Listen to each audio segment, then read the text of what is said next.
1 second she was in control. Calm, clipped, practiced. The next, her crew phone blinked red with an international override alert. She'd never seen that screen before, and she'd been with Ventura Sky for 11 years. She tapped the alert. A Zurich-based operations line appeared. Then a second number, this one from Geneva. Then London Heathrow, each listed under a tag she didn't recognize. Path Sync Tier 3, GEP Ethics Node Lock. The crew phone started buzzing. So did the cockpit line. So did the gate dispatch tablet. Melissa glanced back at Marilyn, still seated in 3A. Still calm, still unreadable. She wasn't typing, she wasn't dialing, she wasn't moving, but somehow everything was moving around her. Meanwhile, First Officer Brendan Hill walked briskly out of the cockpit, head down, confusion written across his face. "Melissa," he said quietly, "we just got a freeze from Zurich AirNav Control. They've flagged our flight as pending ethics review. They want confirmation that someone named Dorsey is on board." Melissa stiffened. "Dorsey?" "Yeah, Marilyn Dorsey. Passenger manifest confirms she's in first." He paused, then added, "You know who that is, right? In row 4C, the man with the platinum lapel pin, who'd snickered about maintenance staff." Sat up straighter. His ears perked at the name. "Wait, Dorsey? As in Path Sync Dorsey?" Marilyn turned slightly, her voice barely above a whisper. "You remember now?" The man blinked. He looked from Marilyn to the cockpit, then to Melissa, then back again. "Jesus Christ," he muttered. Melissa's eyes narrowed. "Who is she?" Brendan glanced around, lowered his voice. "She's not just some tech exec. She chairs the GEP Council. She's the reason Ventura Sky is even authorized to fly into Heathrow after 2022. You remember the ethics review last fall? That was hers." Melissa's face lost color. Just then, the cockpit intercom lit up. A calm female voice, accented and clipped, spoke directly to the entire cabin. "Attention crew. Zurich Control confirms ethics violation flag on Flight 221. Passenger number 3A verified as International Protocol Authority. Please stand by." The speaker clicked off. The cabin went silent. Dead silent. Row by row, passengers turned their heads. Some looked confused. Some leaned forward. Others, they just stared at Marilyn. Not because of what she had said, but because of what she hadn't had to. A woman in 2B, earlier so quick to clutch her purse, now shifted uncomfortably in her seat. Across the aisle, a young man traveling with his father whispered, "Isn't she the one who shut down Marseille Terminal for ethics failure last year?" The father nodded slowly. Melissa took a shaky breath and stepped forward. "Miss Dorsey," she began. But Marilyn raised a hand, not aggressively, just enough to pause her. "You've already made the mistake. Don't try to fix it with tone now." Brendan turned to Melissa. "Zurich says our departure is now suspended until direct communication from GEP is received. JFK and Heathrow are mirroring the suspension." Another tone buzzed, this time from the gate tablet near the door. The screen read, "Landing right suspended. JFK, LHR, ZRH, NRT pending ethics verification under GP Protocol 6. The man in 4C leaned across the aisle. "This flight isn't going anywhere." Melissa swallowed hard. "This is a misunderstanding. She didn't say she was—" Brendan cut her off. "She didn't have to." Then came the ripple, the quiet gasp, the collective realization spreading down the rows. People weren't whispering about why this was happening anymore. They were wondering how far it would go. In the galley, a junior crew member whispered, "Can she really shut down 4 airports like that?" Brendan answered without hesitation, "She doesn't shut them down. She just makes them stop trusting us." Row 6C. A woman in a gray pantsuit pulled out her phone and started Googling Marilyn Dorsey Ventura Sky. Row 5A. A man leaned back in his seat, muttered, "That's what happens when people think power looks a certain way." Melissa looked back at Marilyn, who still hadn't stood up. "You could have told us," she said. quieter now. Marilyn tilted her head, as if the question was beneath her. "And if I had, would you have treated me differently?" Melissa opened her mouth, then shut it, because the answer was obvious. In the back of the cabin, another attendant whispered to a colleague, "She just sat there, and now we're locked out of Zurich." The colleague replied, "I don't even think she raised her voice." Marilyn finally turned, speaking not to Melissa this time, but to the entire first-class cabin. "I didn't need to announce myself. I needed to see who you were when you thought I didn't matter." A soft ding rang from her tablet. She glanced at it once. Elena's voice crackled in her earpiece. "Ms. Dorsey, Zurich has confirmed operational lockdown at 4 airports. FAA has been notified. Heathrow Compliance Board has issued a soft freeze on Ventura Sky's European privileges pending review." Marilyn's eyes remained steady. Melissa stepped back, stumbled slightly. The balance had shifted, and everyone felt it. Row 3C, Platinum Pin, finally whispered. "She didn't raise her voice, but she just raised the price of our mistake." You could hear it in the way the champagne tray stopped clinking.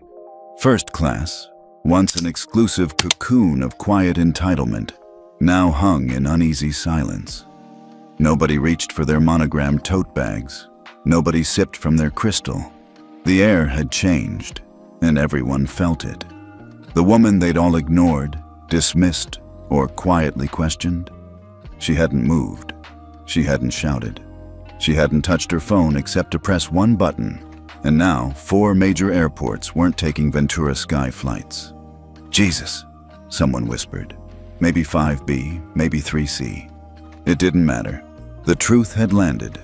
Marilyn Dorsey, PathSync founder, GEP ethics chair, holder of the international access switch most airlines didn't even know could be flipped from inside the cabin. No one knew what to say to her now. Even the bold ones stayed quiet. The first officer hadn't returned. The crew had stopped pouring. The energy in the cabin had shifted from disdain to dread. And Marilyn? Still sitting there, like she owned the plane, because in every way that mattered, she did. A young woman a few rows back adjusted her glasses, leaned toward her seatmate. "Is she really the Marilyn Dorsey, like PathSync Dorsey?" "She doesn't just run it," her seatmate murmured. "She built it. Every airport you've flown through in the past 5 years. She made the system that tells pilots when and where to land. And she chairs the ethics council that grades airline behavior." Silence. Then the younger woman said it. "Then why the hell was she treated like staff?" Melissa, the lead flight attendant, stood near the galley, staring at the crew phone like it might tell her how to rewind the last 10 minutes. She'd been in tight spots before. Difficult passengers, tech glitches, delays. But this was the one thing training manuals didn't cover. What happens when the passenger you dismissed owns the system you're part of? Marilyn finally moved, just her shoulders straightening, her gaze lifting. She turned her head, looked directly at Melissa. "You made a mistake." Melissa swallowed. "Ma'am, I didn't realize." "That's the problem." The sentence wasn't loud, but it echoed. You could feel it land in every row. Elena's voice crackled in her earpiece. In 2A, an older white man with a Rolex adjusted his cuffs and leaned slightly into the aisle. "Excuse me," he said softly. "Ms. Dorsey, if I may, I just want to apologize for not saying something sooner." Marilyn looked at him, unmoved. "What would you have said?" He blinked. "Well, I saw how they treated you. I should have, but you didn't." Another silence. "So you're not apologizing for what you did," Marilyn said. "You're apologizing for getting caught in the fallout." The man slowly sank back into his seat. Row 3C, Mr. Platinum Lapel Pin, had gone quiet too. The same man who had whispered, "You people," was now practically folding himself into the window, trying to disappear. Marilyn didn't look at him. He wasn't worth the energy. The younger flight attendant, Jenna, approached cautiously. Her hand trembled slightly, but she carried a bottle of water in a glass.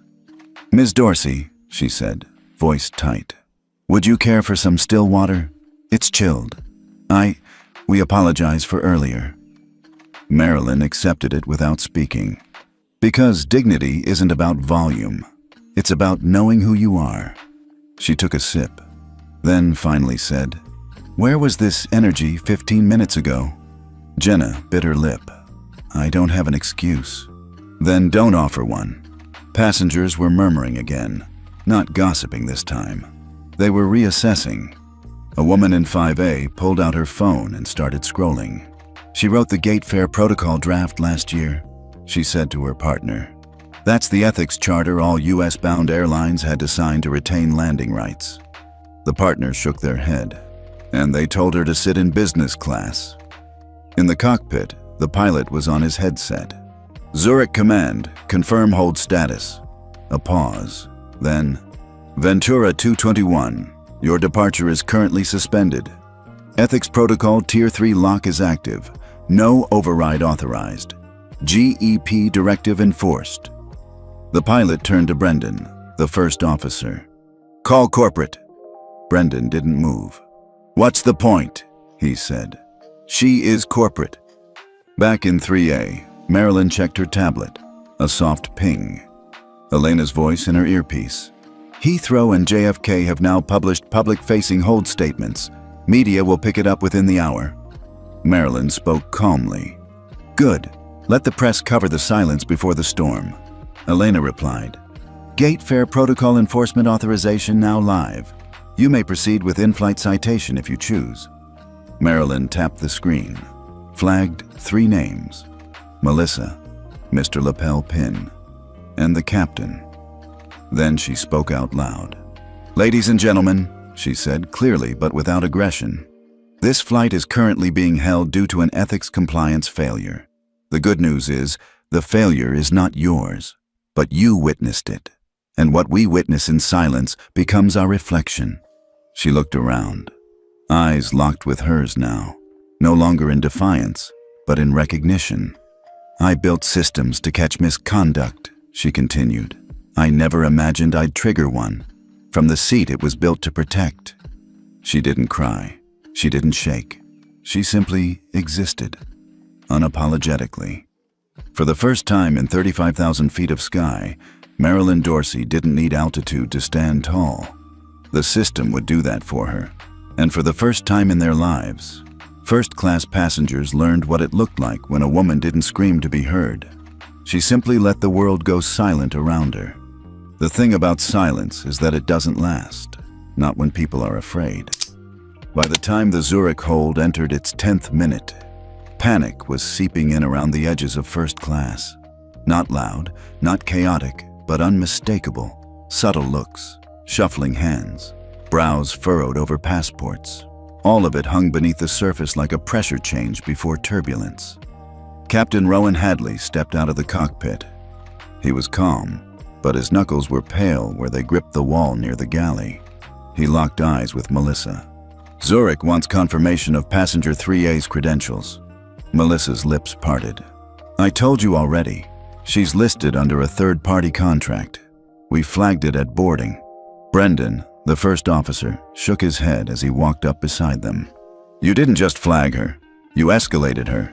You called in a verification denial with language that triggered a Tier 3 ethics alert. And now, they want blood." Melissa looked toward 3A. Marilyn Dorsey sat upright, unshaken, tablet in hand, calm in presence, unreadable in expression. Brendan added, "And yes, that is Marilyn Dorsey, chairwoman of the Global Ethics Protocol Board and the lead architect of PathSync. She's not just a passenger, she's the compliance system." Captain Hadley muttered something that didn't need to be heard.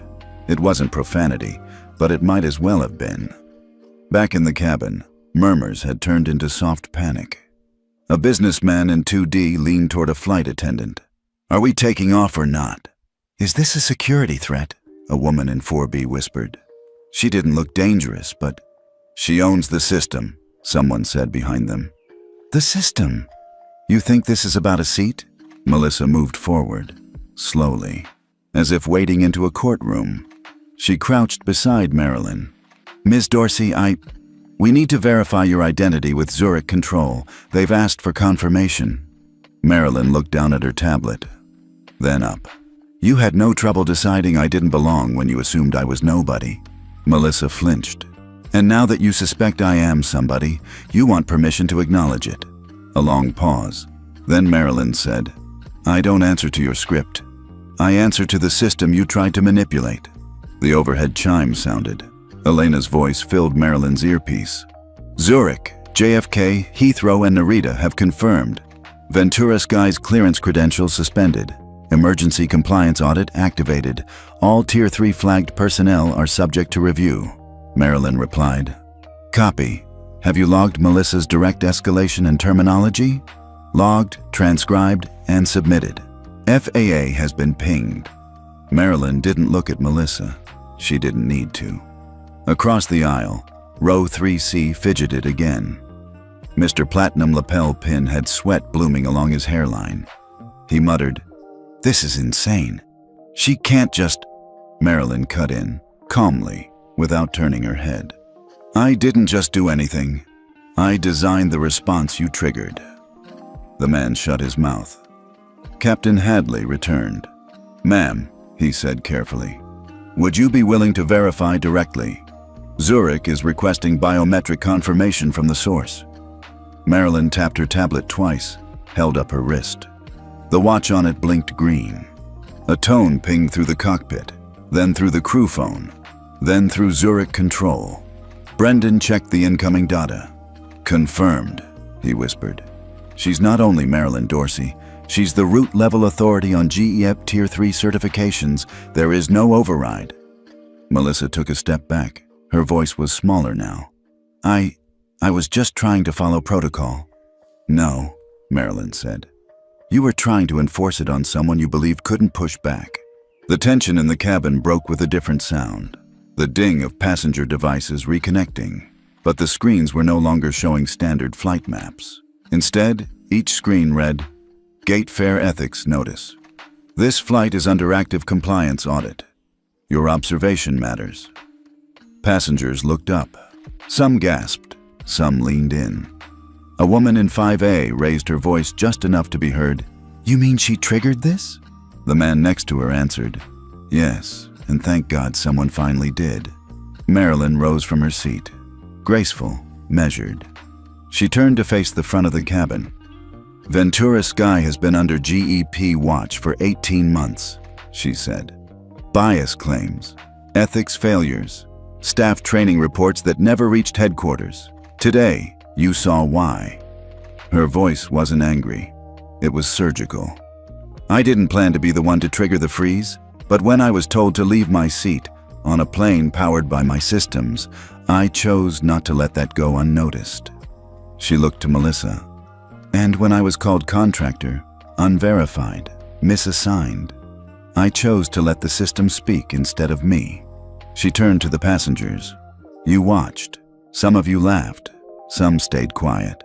That's fine. I wasn't looking for defenders. I was waiting to see what kind of passengers share this space. Elena's voice returned to her earpiece. Ma'am, FAA has issued provisional suspension of Ventura Sky's Global Trust credential. Their CEO has been notified. They're requesting direct contact.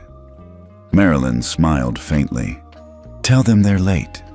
From the rear of the cabin, a young Latina mother stood up. She cradled a baby in one arm, but her eyes were fierce. Thank you, she said, for sitting still. So the system had to move. Marilyn nodded once. You're welcome, she said. But this isn't the end. As Marilyn sat back down, passengers began to applaud. Not loud, not performative, but real. From somewhere deep in 2C, a passenger whispered, She didn't change the game. She was the game. Outside the plane, on Zurich's tarmac, 2 compliance officers waited beside a security vehicle. Inside the cabin, ethics had finally taken the cockpit. The phone call came in exactly 12 minutes after Zurich locked down Ventura Sky's flight credentials. Too late. Captain Hadley stepped forward, headset pressed tight against his right ear. It's corporate, he murmured to Brendan, his voice thick with regret. "The CEO. Live." Brendan didn't respond. He simply looked toward Marilyn, still seated, still unreadable, as if silently asking permission for the airline to catch up. Marilyn didn't blink. She didn't nod. She didn't stop them. But she didn't rise either. She didn't need to. "Put her through," Hadley said.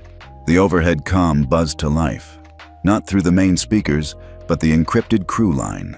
Still, the tone of the voice that came through was loud enough to bend the air. "This is Evelyn Maris, CEO of Ventura Sky. Who am I speaking with on this aircraft?" Captain Hadley cleared his throat. "Ma'am, this is Flight 221 en route from Zurich to JFK. On hold due to Tier 3 ethics suspension initiated mid-boarding." "Confirmed. I was just briefed. I want direct communication with Ms. Dorsey." Another silence. Brendan looked to Marilyn. She didn't even turn. Then she spoke. "Tell her I don't answer to calls that come 12 minutes late." Hadley hesitated. "Ms. Dorsey, she's requesting an opportunity to clarify." Marilyn stood. Finally. The whole cabin seemed to rise with her, or maybe the weight of who she was made the air adjust. She stepped slowly toward the cockpit partition, stopped just before it. "I built the gate fare protocol to identify patterns of institutional failure," she said aloud. "Not to receive apologies after the damage is done." Brendan whispered, "She can hear you." "Good," Marilyn continued, voice crisp and calm. "Ms. Maris, if you're listening, your systems failed not because they were broken, but because they were allowed to operate unchecked. The people you hired upheld bias as standard and silence as defense." The line stayed quiet. "Zurich, JFK, Heathrow, Narita, all suspended your landing clearances not because of my rank, but because of your pattern. I was just the one in the seat when your culture met consequence." Back in the cabin, passengers sat stunned. Mr. Platinum Pin was ghost white. Melissa stood by the galley, arms crossed tightly against her chest, lips thin with dread. No one clapped, no one moved. The weight of Marilyn's words had turned gravity itself into witness. The crew phone beeped again. This time, it was Elena. "Ms. Dorsey, corporate just issued a request to begin emergency mediation through the Ethics Council. Ventura Sky is attempting to preempt further damage." Marilyn didn't laugh, but her mouth twitched. "Let them try." She tapped her tablet once. A soft green pulse lit up. "Send them the data logs from this flight. Every word, every silence, every decision that led to this moment." Elena responded. "Transmitting now. FAA and ICAO in copy." Then another voice, a woman, older, from 6C. She spoke softly, but the cabin carried her words forward like wind through an empty church. "I flew this airline for 20 years. Watched it go from luxury to layers of polite dismissal. Never thought I'd see the day someone finally said it out loud." Marilyn looked over, met her eyes, nodded. "You're not alone anymore." Melissa took a tentative step forward. Her voice cracked. "Ms. Dorsey, if I may." Marilyn turned. "No, you may not." Melissa froze. "You may not recover your image with soft tones. You may not reverse protocol with performative grace. You may not erase what this cabin already saw." Her voice sharpened, just enough to cut. "You may only wait, because that's what everyone who's been mistreated by your system had to do. Wait to be believed." The cabin went still again, but it wasn't fear now. It was clarity. Elena's voice returned. "GEP Compliance Board has confirmed suspension of Ventura Sky's operational charter for 72 hours. All pending contracts involving government routes have been frozen. Their executive board has been summoned to an emergency hearing." Marilyn took her seat again, crossed her legs, folded her hands. "Good. Let them sweat in a room that doesn't serve champagne." A few minutes later, Captain Hadley approached again. He looked smaller than before. "Zurich has cleared us for taxiing, if you'd like to proceed." Marilyn nodded. "Let's go. Some of us have meetings to reform an industry." As she spoke, the gate fare ethics screen flashed once more on every seat. Flight cleared with override authority. Chairwoman Dorsey, Ethics Tier 3. The plane moved, but everyone on board knew. It wasn't just a flight anymore. It was a message. And the people who used to run the system had just learned who it really answered to. At exactly 10:47 a.m. Eastern Time, the FAA issued a Category Red notification across its internal ethics protocol grid. By 10:53, every major U.S. airline CEO had received the subject line: Immediate review. Ventura Sky Compliance Freeze. Gate Fare Tier 3 Ethics Violation confirmed. And just like that, Marilyn Dorsey's quiet refusal had turned into the loudest industry reckoning in a decade. The plane hadn't even reached its gate at JFK when the ripple effect began.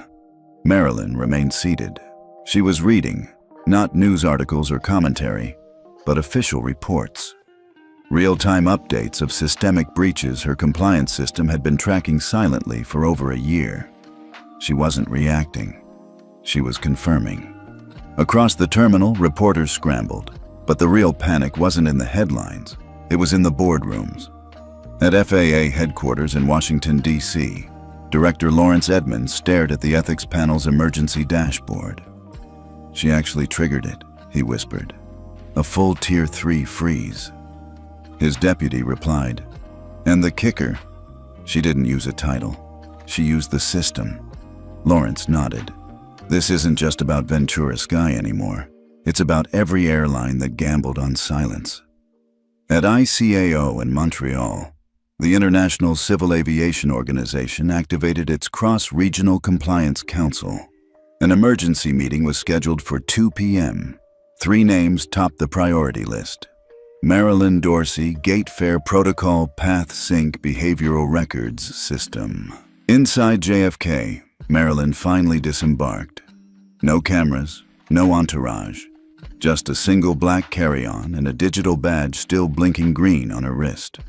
The gate agents straightened when they saw her, but she didn't make eye contact. She wasn't here to scold. She was here to be seen. Outside the airport, her car was waiting. Elena's voice came through the internal comm as soon as the doors closed. "FAA has just declared Ventura Sky a temporary high-risk operator. They've grounded all international departures for 72 hours. Domestic flights under review." Marilyn tapped her temple. "And ICAO?" "Sending advisory to 19 member countries. Several are expected to mirror the suspension. Heathrow already confirmed." Marilyn leaned back, closed her eyes for just a second. "Good. Let's move to Phase 2. Phase 2 wasn't dramatic. It was precise. At 11:10 a.m., the ethics team at PathSync sent secure packets of behavioral data to the FAA, ICAO, and 5 corporate ethics watchdogs.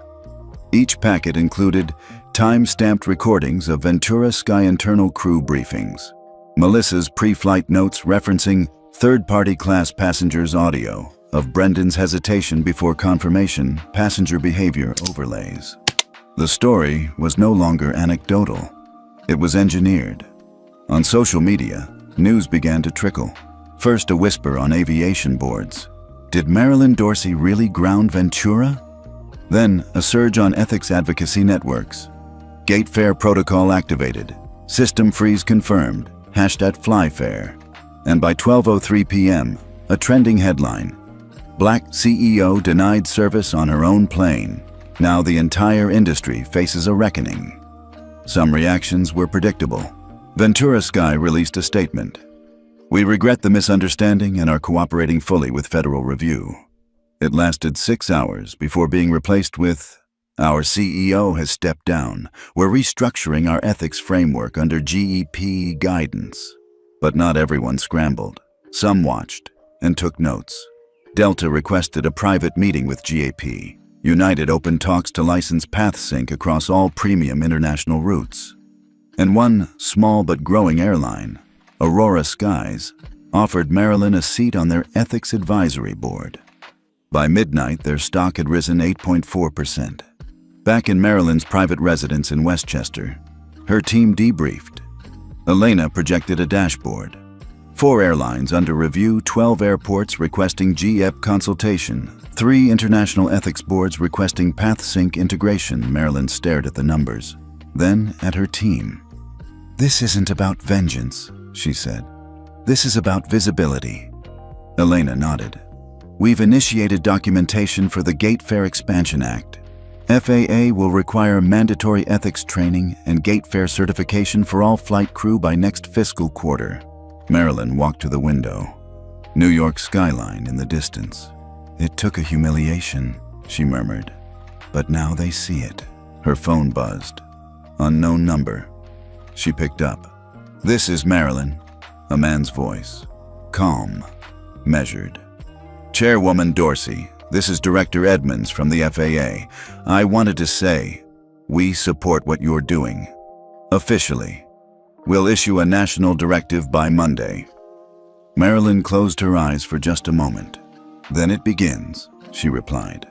As the call ended, her screen lit up with one more message. "Gate Fare Protocol Tier 3 confirmed. National compliance threshold achieved." Marilyn smiled. Silence may have started the fire, but now, everyone had to listen. The Federal Aviation Ethics Council didn't meet in flashy buildings. It met in a windowless chamber 3 stories beneath the Capitol, and at 9:00 a.m. on Thursday morning. That room wasn't just full, it was pressurized. Every seat was taken, every monitor lit, every coffee untouched, because everyone knew what was coming, and who was coming. Marilyn Dorsey stepped in wearing a slate gray suit, unbranded, understated. Her shoulders carried no ornamentation, but her presence silenced 3 senators mid-whisper. Elena followed behind her, carrying a slim black case. No entourage, no lawyers, just data and intention. Senator Caldwell tapped the mic. "This hearing is now in session. The committee recognizes Chairwoman Marilyn Dorsey of the Global Ethics Panel and CEO of PathSync Technologies." Marilyn didn't flinch. She adjusted the mic slightly. "I'm not here as CEO," she said. "I'm here as a passenger who built a system to track who gets believed and who doesn't at 30,000 feet. The room paused. Even the translators in the ICAO booth held their breath. Senator Marquez, who had long lobbied for privatized aviation oversight, leaned forward. "Ms. Dorsey, some have accused this protocol of being punitive. A private citizen with the power to freeze fleets. What do you say to that?" Marilyn smiled, but it didn't reach her eyes. "I say this. When public systems fail to prevent discrimination, it is the duty of private actors to create accountability, not revenge, standards." She opened the case. Elena pulled up a projection on the screen. It displayed a heat map, bias incidents, filed and unfiled, across 22 airlines over the past 3 years. Then a second slide, passenger silence rates, meaning how often witnesses said nothing when abuse happened. Then a third, post-incident promotions of staff with unresolved violations. The colors darkened. So did the room. Marilyn continued. "We didn't just build a protocol. We built visibility. Every airline was informed. Every one of them chose to ignore us until it cost them money." She tapped again. "Until Ventura Sky." Senator Liang asked gently, "And what do you propose now?" Marilyn stood taller. "I propose adoption of the Gate Fare Protocol as a national prerequisite for international airline operation. I propose we standardize ethics ratings the same way we certify safety." She took a breath. "And I propose we finally stop pretending that discrimination in the sky is anecdotal." A murmur rolled across the chamber. ICAO delegates nodded silently. FAA Director Edmonds leaned forward, then pressed a button. "The FAA supports full adoption. Effective immediately, we recommend implementation of Gate Fare as part of the U.S. Aviation Ethics Charter." A click. Formal. A second murmur. Louder, but one voice remained skeptical. An industry rep from Northern Glide Airlines raised his hand. "Would this create operational delays?" What happens if a flight's captain is flagged mid-rotation? Elena answered this one. If a captain is flagged, the same protocol that removes a pilot for intoxication applies. Ground crew is notified. Aircraft reassigned. Passenger safety and dignity are non-negotiable. Another rep asked, "Is this retroactive?" Marilyn responded, "Only in the sense that history never forgets. The system doesn't punish, it prevents." 3 hours in, a vote was called. The committee chair stood. All members in favor of adopting the gate fare protocol as part of the National Airline Compliance Framework, raise your hand. One by one, the hands rose. FAA, ICAO, senators, even Delta. Only 2 abstained. None voted no. A second vote followed. To mandate PathSync behavioral tracking across all domestic and international U.S. carriers by fiscal year end. That passed 2. Unanimous. The chairman turned to Marilyn. "Chairwoman Dorsey, you may consider the system ratified." She nodded once, then said, "This isn't about me. It's about every passenger who ever sat in silence because the system made them feel small. Today, that system answers to them." After the hearing, she walked out without press, but word moved faster than cameras ever could. The ticker on financial networks scrolled. FAA ratifies gate fare. Ethics certification now required across industry. Stock in Ventura's competitors rose. Aurora Skies announced a campaign called Fare Takes Flight. And somewhere in a quiet office, Evelyn Maris was no longer CEO. That night, Marilyn stood in her garden. She didn't speak, didn't post. She just watched the sky, knowing she'd helped change what it meant to fly through it. By Monday morning, what had once been industry rumor had become unshakable law. Gate fare wasn't a choice anymore. In the corporate headquarters of 11 different airlines, emergency ethics panels convened, most for the first time in company history. CEO memos were no longer optional. They were legal responses. Gate fare protocol compliance packets arrived stamped and sealed from the FAA, each marked mandatory, behavioral alignment certification required by Q4. And for the first time, airlines couldn't brush it off. Because this time, Wall Street was watching too. On CNBC, the headline scrolled, "Ethics pressure tanks Ventura stock 19%, competitors rushing to license gate fare." In boardrooms across Chicago, Atlanta, and Dallas, executives scrambled. Is PathSync scalable? Will GEP audit us next? Which flights are most at risk of non-compliance? One answer kept returning. We should have acted sooner. Meanwhile, PathSync's Westchester headquarters was humming with precision. Elena coordinated 3 task forces: deployment team for airline-side integration, real-time ethics anomaly detection AI, international compliance partnership expansion. Marilyn reviewed each one personally. Her silence wasn't absence, it was control. By Wednesday, Delta and United publicly confirmed integration of gate fare across all international and premium routes. JetBlue quietly signed a licensing deal with PathSync for behavioral monitoring. Aurora Skies went further, launching a passenger education campaign titled Ethics Isn't Extra. They offered gate fare certified seating zones, and within 48 hours, bookings surged. But for Ventura Sky, there was no campaign, only consequences. FAA suspended their Tokyo, Seoul, and London routes. Heathrow Airport placed them on ethics probation. GEP downgraded their compliance score to Tier 4, at risk. And their new interim CEO, forced to testify before an emergency subcommittee on aviation justice. He used Marilyn's name 4 times. Each time, it sounded like an apology. Inside the White House press room, a spokesperson addressed the change. "We commend the FAA and Chairwoman Dorsey for raising industry standards. No passenger should ever wonder if fairness stops at the gate."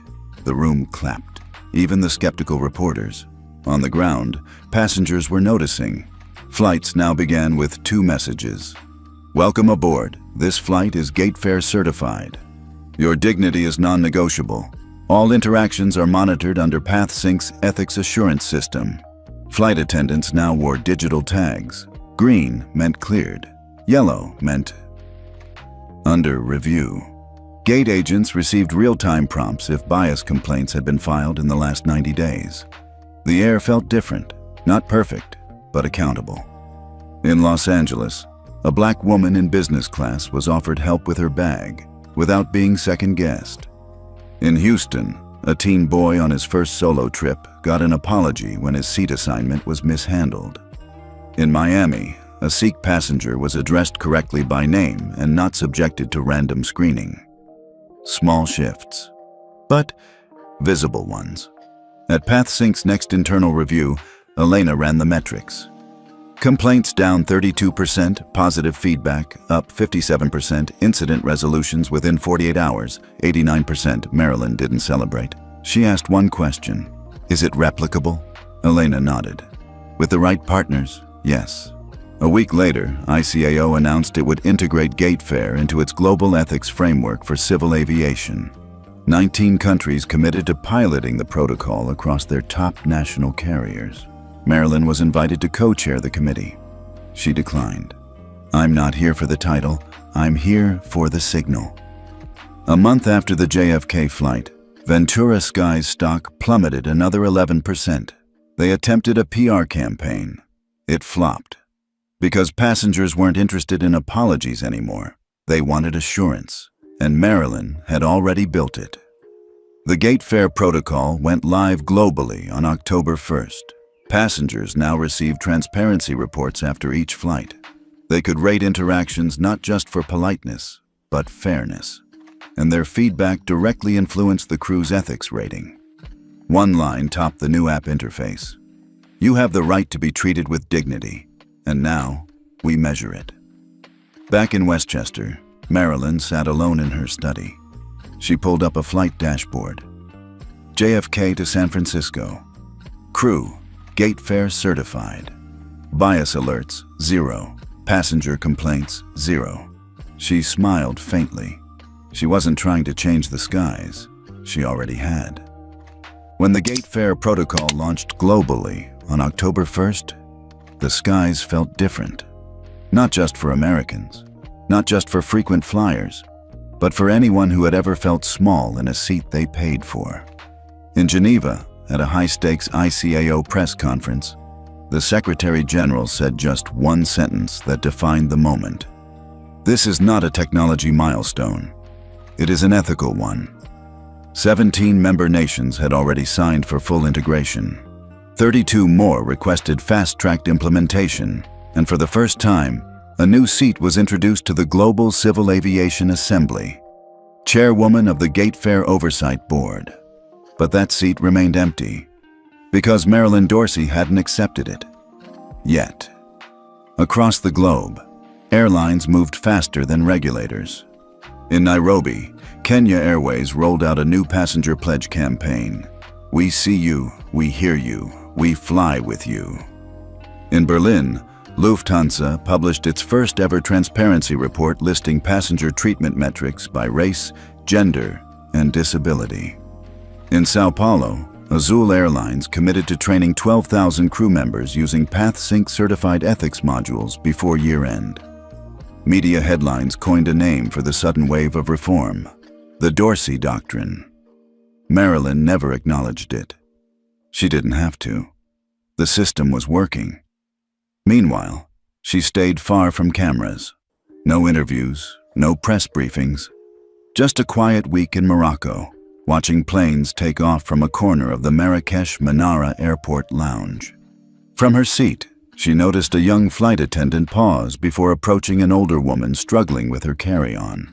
The attendant tapped her wrist tablet, reviewed the real-time ethics prompts, and without hesitation, stepped forward. "Thank you for flying with us. Please, let me help." She smiled. The woman relaxed. To anyone else, it might have seemed ordinary. To Marilyn, it meant everything. The culture was shifting, and no one even needed to say her name. Back in Washington, the U.S. Congress drafted the Aviation Ethics Act, pushing to transform Gatefare from an FAA executive standard into federal law. Surprisingly, bipartisan support surged. It wasn't political. It was moral. Polling showed 78% of Americans supported the move. Airline lobbyists were suddenly quiet. Their customers had already voted, with their wallets. One evening, when Marilyn returned to Westchester, her assistant Derek greeted her with a plain white box. 6 countries, dozens of letters, he said. She opened it slowly. Inside, a folded boarding pass with a handwritten note. "Thank you for making my mother feel safe." A crayon drawing from a child. "I gotta sit with Dad this time." A flight log. "We de-escalated before it escalated. Gate fare saved this flight." Marilyn read each one. She didn't post them online, didn't display them on her walls, but she placed them all in a single red folder labeled Impact, and she kept it close. Then came the invitation she couldn't ignore. The Global Ethics in Transit Summit, Singapore. November 18th. This time, she said yes. When she stepped onto the stage, there were no opening remarks. Just 3,000 people standing in silence. Diplomats, airline CEOs, survivors of public transport discrimination, policy analysts, activists. She paused, then began, "I'm not here as a CEO or a chairwoman. I'm here as a woman who was told she didn't belong in a seat she owned. And I'm here because none of you should ever hear those words again." The room exhaled, then applauded. Her speech wasn't long, but it cut deep. She spoke of metrics and fairness, of dignity as a service standard, of silence, not as peace, but as a weapon, and how we could redesign systems that no longer required shouting to be heard. She ended with one sentence. "Power isn't about speaking louder. It's about making space so others can finally speak." By the end of the summit, 11 countries signed the Multimodal Dignity Accord, pledging to integrate gate fare into trains, ferries, and even border control systems. Several more committed to auditing their transport hubs using the PathSync model. What began on one plane had now spread to ships, tunnels, terminals, and checkpoints.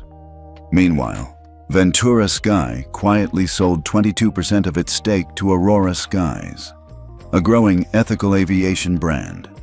The acquisition contract required one clause: full gate fare integration in 90 days. By December, Evelyn Maris's name was wiped from all Ventura boardrooms. The press didn't cover it, but passengers noticed, and so did Wall Street. Aurora's stock rose 8%. Ventura's stabilized. Not from PR, from accountability. That winter, Marilyn received one final envelope. No return address, one card, one sentence. "I was on that flight. I stayed silent. I'll never do that again. Thank you." She folded the note, held it in her hands, then said softly, "That's why we built it." That night, as stars shimmered over her garden, she looked up and saw a jet trail cut across the sky. She didn't know the airline, didn't need to, because someone on that plane had rights. And this time, the system would defend them. It started with a note taped to a door. "As of January 1st, I will step down as chair of the Gate Fare Oversight Board. The system doesn't need my name anymore. It belongs to the people now. Marilyn Dorsey." No press release, no farewell interview, no social media post, just one quiet memo posted on the bulletin board inside the Geneva Ethics Commission. It went viral anyway, not because she left, but because she left at the exact moment everyone assumed she'd want to stay. For weeks, people speculated. Is she sick? Was there a political fight? Is she running for office? But those closest to Marilyn knew better. She wasn't disappearing. She was disappearing on purpose. In her final closed-door address to the board, she said it simply. Systems must survive without personality cults. We didn't build this to celebrate a face. We built it so no one would need to raise their voice to be treated with dignity. The silence after her words said it all. Half the room had tears in their eyes. The other half took notes, knowing she wouldn't speak like this again. By then, the Gate Fare AI dashboard had already been adopted in 61 countries. running live in 234 airports, 90 train networks, and 7 major ferry systems. It scored interactions in real time, logged ethics violations without bias, flagged escalations before they happened. But more than anything, it earned trust. In India, an 82-year-old man boarded a regional flight in Pune. He had trouble walking. The gate-fare system flagged his need discreetly, and 3 staff members adjusted their protocol. No fuss, no delay. The man's daughter, a cardiologist, posted online, "He wasn't made to feel like a burden. That's worth more than a seat upgrade." At the same time, new names were rising. Dr. Ayanna Farrell, a former legal counsel for the Chicago Transit Authority, was appointed as the new Global Oversight Director. Ayanna was only 38, sharp, focused, and unapologetic. Her first action: implement GateFare's satellite protocol across refugee transit hubs in Eastern Europe. Not glamorous, not headline-worthy, but crucial. She didn't try to be the next Marilyn. She didn't need to. Meanwhile, PathSync, the infrastructure platform that powered GateFare, went open source. Under a Creative Commons license, cities like Jakarta, Dakar, and Prague customized their own versions, adapting not only for air, but for subways, border stations, even rideshare networks. And for the first time, a unified passenger dignity score became part of travel apps. You could check how your airline, train line, or even port ranked before you booked a ticket. Back in New York, Marilyn wasn't idle. She quietly returned to consulting, this time for free. No logos, no TV interviews, just advising ethics engineers, auditing code, and doing late-night Zoom calls with Ghana's Ministry of Transport. When asked why she wouldn't take credit, she smiled. Because the moment you need credit, you stop creating systems that outlast you. One evening, Ayanna called her. "The summit in Copenhagen, can you at least attend? You don't have to speak." Marilyn paused. She was watching a boy help his grandmother board a bus in Yonkers. The driver waited patiently. The interface light on the panel blinked green. GateFare in action. She smiled. "No, I don't need to attend, but tell them this. The system isn't mine. It's yours now. Run it better than I ever did." Then she hung up. Later that week, a documentary titled Flight Rights: The GateFare Story aired globally. It showed the footage from her original flight, the one where it all began. The humiliation, the silence, the single phone call. Then the chaos that followed, and the justice that outlasted it. The final scene showed passengers now boarding peacefully from LAX to Lagos. No one yelling, no one shamed, just quiet dignity. The narrator's final line was simple. She made one call, but the world kept answering. In spring, Marilyn walked through JFK Terminal 5, completely unnoticed. She passed a gate agent helping a nervous teenage girl find her gate. "Take your time, sweetie. We've got you," the agent said. No performative politeness, no cameras, just policy, just respect. Marilyn nodded to herself. She had no titles now, no official power, and yet, somehow, this was the most powerful she'd ever felt. She boarded her flight quietly. Middle seat, coach. She didn't ask for more. The man beside her helped her stow her bag. The woman across the aisle offered a mint. As the plane lifted off, a notification pinged on her phone. GateFare now live in 100 countries. She turned it off, looked out the window, and whispered, "Now, let's see how far it can fly." In the months following Marilyn Dorsey's quiet exit, something rare began to unfold in the aviation industry. Not a policy shift, not a PR stunt, but a full-blown ethical transformation. The ripples she left behind had become a current, and that current turned into a global wave. What started as a single protocol created out of humiliation, GateFare, was now being embraced as the global gold standard for fairness in the skies.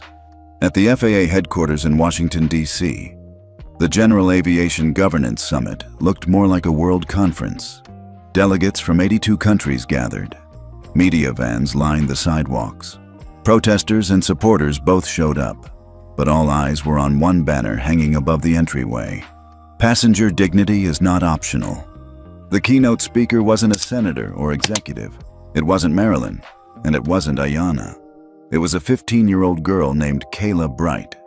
She had gone viral 2 months earlier after posting a video explaining how gate fare had helped her autistic brother avoid a full-blown meltdown during a turbulent flight. The system had alerted the crew in advance, provided step-by-step support protocols, and most importantly, treated her brother as a person, not a problem. Kayla stood on that stage, holding a folded piece of paper. She didn't cry. She didn't beg.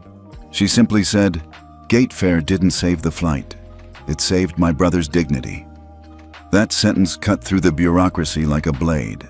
By the time she finished, the entire room, policymakers, CEOs, veterans, were on their feet.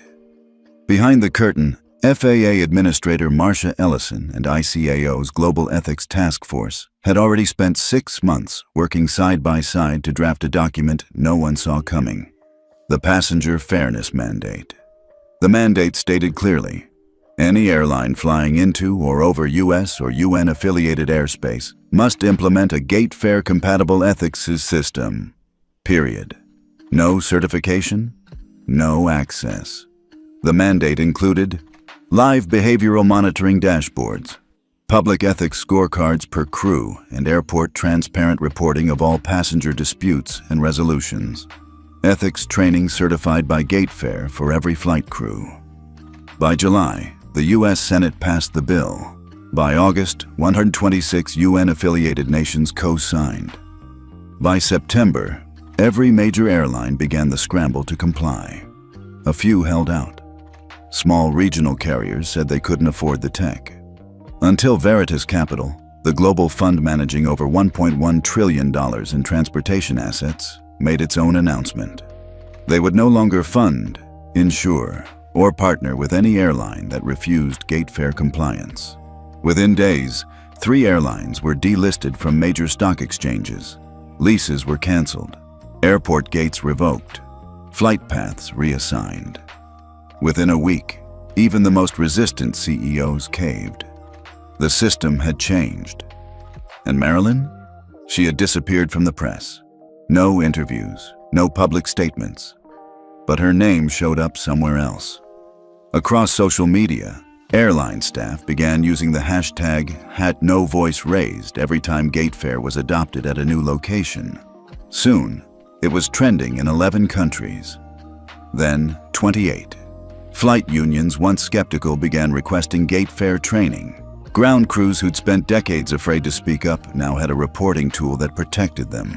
Former passengers came forward with letters, stories they never thought mattered, but now finally did. Gate fare wasn't just a system.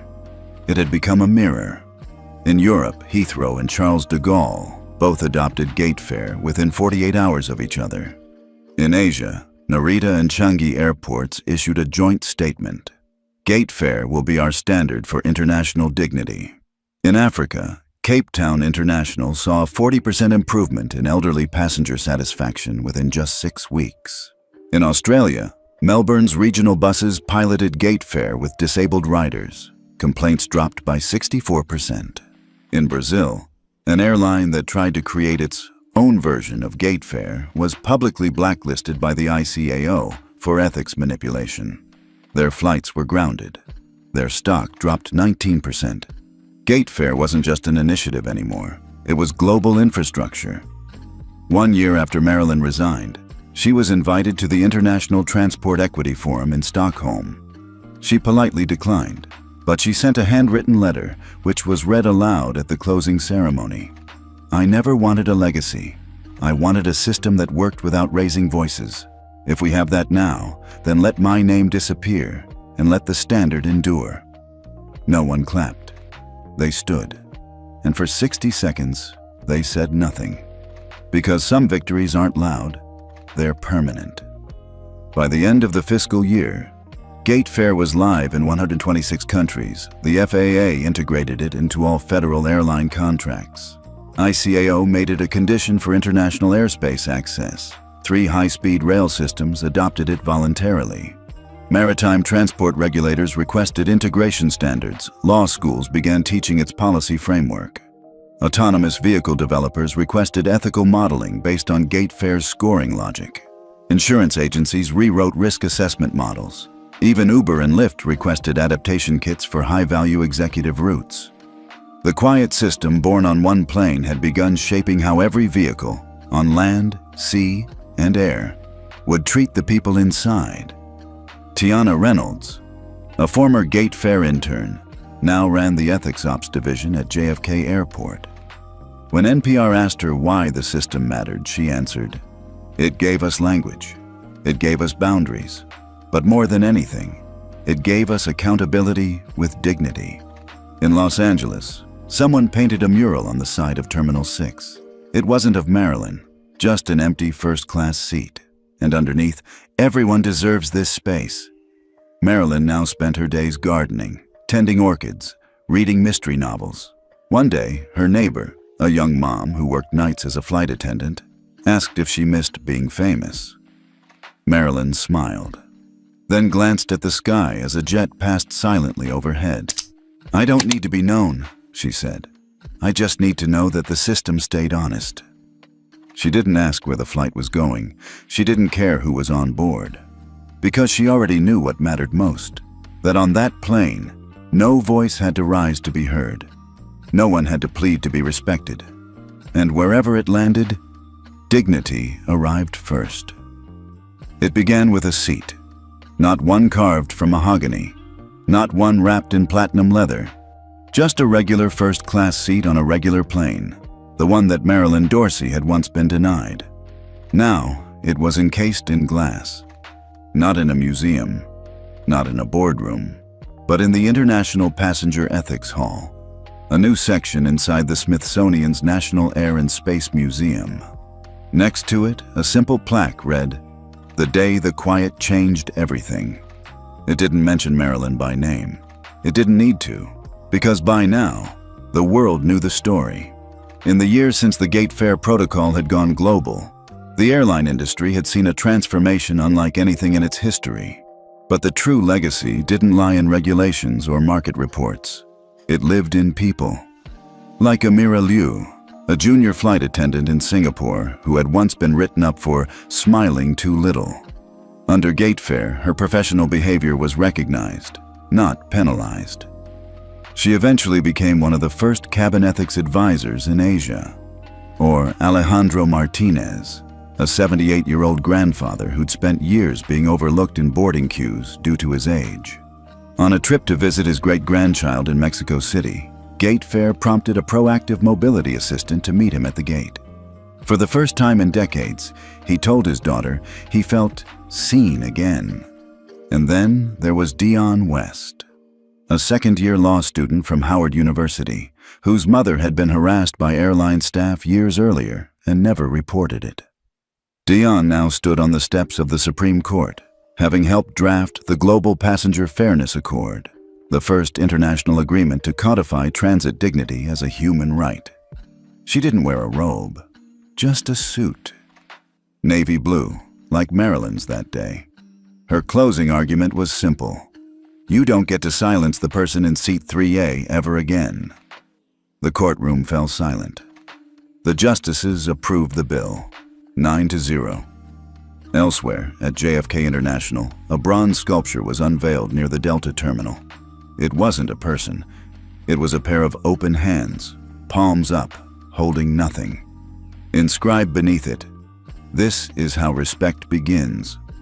The crowd included flight attendants, airline executives, human rights activists, and two unexpected guests, the daughters of the flight attendant who once denied Marilyn service. They stood quietly. No cameras, no speeches. When asked by a reporter why they came, the older sister replied, "Because sometimes the apology comes from the next generation." Marilyn never returned to public life. She refused a book deal, ignored film offers, declined every interview request. She said everything she needed to say through silence and structure. She continued consulting behind the scenes, anonymously helping other industries apply Gatefare's scoring system to ride-share services, cruise lines, even hospital triage systems. The core philosophy stayed the same. No voice raised, no dignity denied. But time, as always, moved on. 3 years after the Gatefare mandate passed, a new controversy emerged. A luxury train company in Europe quietly began allowing anonymous complaints from VIP travelers, bypassing the ethics score of standard passengers. The backlash was immediate. The system flagged itself, and within 36 hours, Veritas Capital suspended the company's ESG rating and froze $280 million in infrastructure credit. Gatefare had become more than software. It was now a sentinel, coded to correct injustice without waiting for a human hand to act. This time, no CEO had to make a call. The call had already been built into the system. At a quiet coffee shop in Sonoma, California, a young reporter from The Atlantic finally tracked Marilyn down. He didn't ask for an interview, just a conversation. She agreed, under one condition: no recording. She sipped her coffee, gazing out at the vineyard. He asked her, softly, "Do you ever think about that flight? The one that started it all?" Marilyn smiled faintly. "Every day," she said. "Not because of what they did to me, but because of what I chose not to do back." The reporter leaned in. "What do you mean?" She met his eyes. "Anyone can yell, but very few people build something so no one has to yell again." He didn't write it down, but he never forgot it. In the years that followed, the Gatefare protocol expanded beyond transit. It became the foundation for the civic ethics operating system, adopted in schools' emergency rooms, public housing departments, corporate customer service systems. The algorithm was licensed not for profit, but for purpose. And at the center of every application was a simple, silent principle: the first to be dismissed must be the first to be protected. One day, at a high school in Detroit, a student named Isaiah Bell gave a presentation about the evolution of transportation ethics. His mother had once been denied boarding on a flight because her prosthetics set off a metal detector. She never forgot the humiliation. Now, thanks to Gatefare, Isaiah's family could travel without fear. His final slide showed the photo of that encased first-class seat in the Smithsonian. "People call it the seat that changed everything," he said. "But really, it's the seat that reminded us that everyone matters, even when they're sitting quietly." The auditorium erupted into applause. On her 56th birthday, Marilyn received a single letter in the mail. No return address, no fanfare. Just a note card, handwritten, that read, "I used to dread boarding. Now I breathe easy. You don't know me, but you saw me. Thank you." She placed it in a drawer with 5 others like it. She didn't need a museum. She had her reminder. And then, as always, the world moved forward. Planes kept flying. People kept boarding. Not all problems disappeared. But one thing had changed. Silence was no longer invisibility, and power no longer came from raising your voice, but from designing a world where no one had to. Because in every cabin, on every route, for every passenger, the seat remained. But that seat, it never flew again. It wasn't made for more miles. It was made for memory. And across the globe, replicas of that same seat began showing up, not as museum pieces, but as commitments. In Buenos Aires, Aerolíneas Argentinas installed one at their training center. Next to it hung a sign: "You don't train for turbulence, you train for dignity." In Nairobi, Kenya Airways created a traveling exhibit for schools, teaching kids the meaning of fairness, not as a reward, but a right. In Seoul, an airline used a modified version of Gatefare to train their call center staff, redefining customer service from resolution to prevention. And in a small airport in Iceland, a retired captain named Erik Olafsson built his own wooden replica of the seat and placed it by the arrivals gate. No plaque, no camera. When asked why, he said simply, "Because I flew for 30 years. I know how easy it is to forget people once the door closes." Meanwhile, in policy circles, the ripple effects hadn't stopped. Major governments began embedding gate fare principles into broader transit legislation. The European Commission created a sub-department on passenger dignity rights. Canada included the system as part of its National Infrastructure Trust standards. In the US, local transit agencies in Chicago and Boston began beta testing gate fare for city buses and subway systems. The early results? 28% drop in commuter complaints, 36% increase in rider confidence, 41% boost in staff morale, and perhaps most telling, for the first time ever, passengers began submitting positive feedback on driver kindness, unsolicited. In corporate America, things shifted too. Executives who once rolled their eyes at ethics platforms were now investing in them, not because it made them look good, but because the data proved it worked. Turnover rates dropped, brand loyalty rose, even lawsuits decreased. Gate fare wasn't woke tech, it was working infrastructure, and that made all the difference. But Marilyn never claimed credit. When asked by a friend why she didn't trademark her name next to the system, she just shrugged. Because the point isn't my name on a product, it's no name being shouted on a plane. And quietly, the culture began to change. Flight crews who once rolled their eyes at complaints began listening deeper. Supervisors who used to prioritize efficiency started asking better questions like, "How do you think the passenger felt when that happened? Was this reaction about a policy or about power?" The shift wasn't seismic, it was systemic, and that was enough. On the second anniversary of the gate fare launch, dozens of airports participated in a symbolic gesture. At 12 o'clock local time, every terminal in 73 countries made a 1-minute announcement. Not a drill, not a test, just one sentence, broadcasted in local languages. "We see you, we hear you, and you matter." People cried. Others stood still mid-check-in. Some clapped, but mostly, the world paused. Together. For a minute, every single traveler, rich or poor, elderly or young, business class or standby, shared the same message. And somewhere in Sonoma, Marilyn heard it too. Her neighbor, curious, had asked, "Did you hear that airport thing just now?" Marilyn only nodded.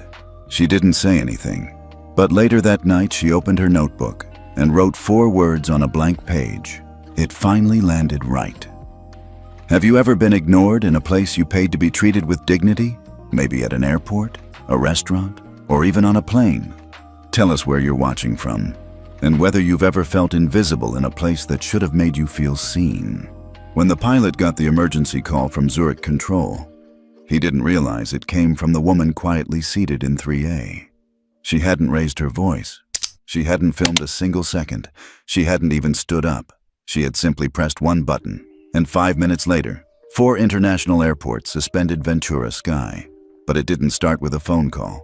It started with this: "You need to move. This section is for Executive Plus clients only." Before we go deeper, tell us where you're watching from. Have you ever been told, subtly or loudly, that you didn't belong? Because in this story, one woman's silence was louder than everyone else's ego combined. Marilyn Dorsey didn't flinch. She looked up from her window seat. 3A, first class, priority boarded, confirmed.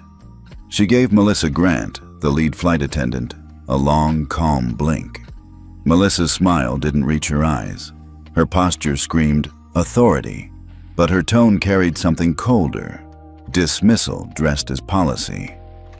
"You're listed under a contractor's booking group," Melissa said.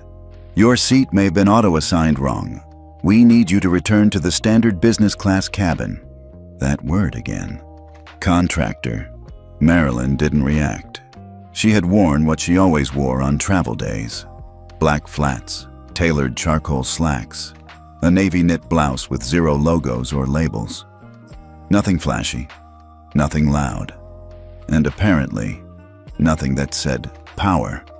"I'm right where I'm supposed to be," she said evenly. Melissa's eyes flicked to the tablet in her hand. She didn't even bother looking at Marilyn's boarding pass. Across the aisle, a white man in an expensive-looking blazer smirked at his companion. She probably slipped up here during boarding. Maintenance folks try that trick all the time, he whispered. Not quietly enough. Marilyn heard it. She always did. It didn't matter that she'd built a billion-dollar tech empire. Didn't matter that the jet they were sitting in used routing systems her company designed. Didn't matter that she was on the board of the International Aviation Ethics Council. She was still a black woman, dressed simply, sitting in a seat most people didn't believe she'd paid for. Melissa leaned closer. We've had problems lately with third-party bookings being misassigned. It's not personal. Of course not. It never is. It's always policy. Procedure. Nothing personal. Just a shrug and a smile over a knife. A younger flight attendant hovered nearby, holding a tray of pre-departure champagne. She skipped Marilyn's row entirely. A man behind her cleared his throat. Loudly. She's slowing us down. This flight needs to leave. Melissa's voice dropped half an octave. If you'd like to avoid a scene, I suggest cooperating before we involve security. Still seated, Marilyn tilted her head. You've already created a scene. Melissa blinked. Excuse me?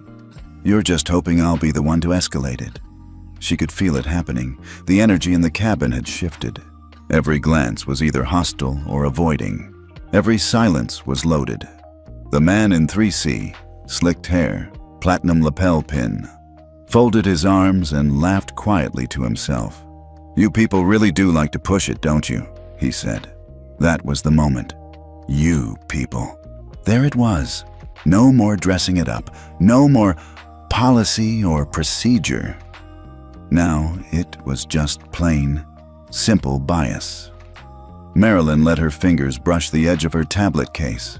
She opened it, slowly, deliberately, like she had all the time in the world. Because she did. Because they didn't. Ma'am, I'm calling in your removal, Melissa said, stepping toward the crew phone. That's when Marilyn spoke. Not loud, not fast, just steady. Before you do that, you should know something. I'm not the problem here. Your airline is. Melissa froze mid-step. A flicker of confusion crossed her face, followed immediately by disbelief. Marilyn tapped a discrete icon on her tablet screen.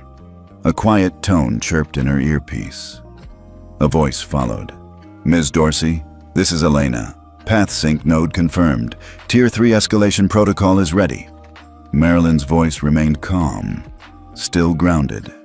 Initiate the lockdown. Begin Zurich chain. Mark Ventura Sky as non-compliant. Confirmed. Outside the window, nothing seemed to change. But inside the cockpit, red lights began to blink. At JFK, a routing delay alert flagged. At Heathrow, a compliance freeze locked Ventura's landing gate access. At Narita, automated clearance protocols halted mid-transmission. At Zurich, home base for the flight, control officers stared at their screens as Ventura Sky was flagged under ethics review, all within 5 minutes. But back in 3A, Marilyn didn't move. She folded her hands again and watched Melissa's face pale as the crew phone lit up with a Zurich number. She wasn't yelling. She wasn't filming. She wasn't even smiling. Because she didn't have to. The system she built was already speaking for her. Melissa didn't know what just happened.